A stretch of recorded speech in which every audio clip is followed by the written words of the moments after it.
Енді ұлттық қордан балаларға $100 көбірек түспек. Бұл туралы ұлттық банктың төрағасы мәлімдеді. Тимур Сүлейменовтің айтуынша, Қазақстан статисінен елге $80 миллион қаржын кері қайтарған, яғни көптен бері шешілмей келе жатқан мұнай газ активтеріне қатысты мәселе бір жола реттеліпті. Нәтижесінде ұлттық қордың активтері өз иелігіне өтіпті. Ал бұған дейін қаражат стати тарапында кепілде тұрған еді. Енді мұның игілігін 18 жасқа дейінгі балалар көрмек. Жауаптылардың жоспарлауынша ұлттық қордан түсетін ақшаның көлемі $130 дейін өсуі мүмкін.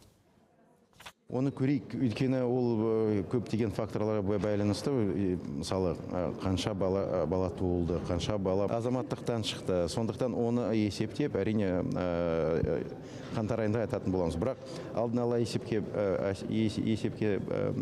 сүйенсек, онда где-то шамамен $130